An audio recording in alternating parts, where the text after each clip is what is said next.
क्या आप हमेशा से अपनी कम्युनिकेशन स्किल इंप्रूव करना चाहते थे पर इंग्लिश में फ्लुएंसी ना होने की वजह से आपके कॉन्फिडेंस कम हो जाता है? तो आज का वीडियो सिर्फ आप ही के लिए है। आज हम जानेंगे कुछ ऐसे टिप्स एंड ट्रिक्स जो आपको हेल्प करेंगे आपका कॉन्फिडेंस बूस्ट करने के लिए और फ्लुएंसी बिल्ड करने के लिए। Step 1, learn 3 words a day. अब आप ये सोच रहे होंगे कि मैं रोज 3 वर्ड्स सीखने कहाँ ही जाऊंगा। हेलो मेरी इंग्लिश पढ़ो फैमिली, मैं जल्दी आ रही हूँ एक नई सीरीज के साथ जिसमें हम सीखेंगे रोज के 3 वर्ड्स जो आपको हेल्प करेंगे आपकी इंग्लिश इंप्रूव करने के लिए। सो जल्दी से जाकर चैनल को सब्सक्राइब कर लो और इंस्टाग्राम हैंडल को फॉलो कर लो ताकि आप इन सब अपडेट्स के साथ फॉलो अप रख सको। आपको ज्यादा कुछ नहीं करना है, आपकी डेली लाइफ की जो सिचुएशंस जिनमें आप हिंदी में रिप्लाई करते हैं उसको बस इंग्लिश से स्विच कर दीजिए। जैसे कि आपको किसी को ये बताना हो कि जो तुम काम कर रहे हो वो बिल्कुल सही हो और आप उसमें अपनी सहमति दे रहे हो, तो आप ये 3 वर्ड यूज कर सकते हैं, एक्यूरेटली, प्रिसाइजली, फ्लॉलेस। अब समझते हैं कि आप ये तीनों वर्ड्स को एक सेंटेंस में कैसे यूज करेंगे। फॉर एग्जाम्पल,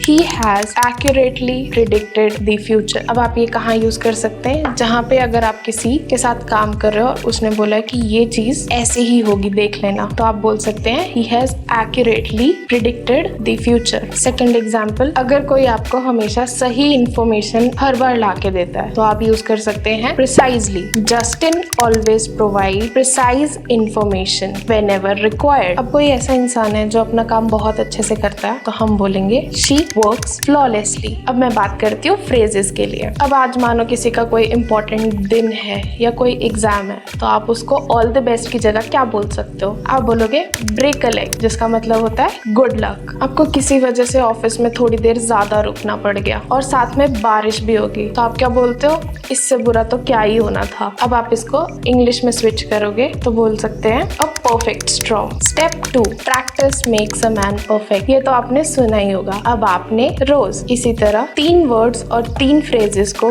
धीरे धीरे अपनी डेली लाइफ सिचुएशंस में चेंज करना है। Step 3, listening. जब आप किसी भी भाषा को सुनते हैं तो आपको उसकी प्रोनाउंसिएशन और एक्सेंट का पता चलता है। पर आप सोच रहे होंगे क्या मुझे वो बोरिंग न्यूज चैनल सुनने पड़ेंगे? जरूरी नहीं है, आपको सिर्फ इतना करना है, आपको जैसा कंटेंट पसंद हो। फॉर एग्जाम्पल, अगर आप कोई ऐसे इंसान हो जिसको क्रिकेट देखना पसंद है तो क्रिकेट की कॉमेंट्री इंग्लिश में सुनना शुरू कर दीजिए। अगर आप कोई ऐसे इंसान हो जिसको स्टैंड अप कॉमेडी, मूवीज या सीरीज देखने का शौक है तो आप नेटफ्लिक्स या यूट्यूब इनके ऊपर मूवीज देख सकते हैं। बस इतना ध्यान रखना कि आप जो भी कंटेंट देख रहे हो वो यूके इंग्लिश का है या अमेरिकन इंग्लिश का, क्योंकि दोनों ही लैंग्वेजेस में स्लैंग्स और लोकल प्रोनाउंसिएशन बदल जाती है शब्दों की। Step 4, mirror technique. Mirror technique में आपने ज्यादा कुछ नहीं करना है, आपको जैसा भी कंटेंट, जैसे मैंने पहले कहा, जैसा भी कंटेंट पसंद है बस उस तरह के कंटेंट को एक शीशे के सामने खड़े होकर बोलना है जैसे कि आप किसी को सुना रहे हो। इसके लिए आपको शॉर्ट फॉर्मेट कंटेंट यूज करना है, जैसे कि शॉर्ट स्टोरीज,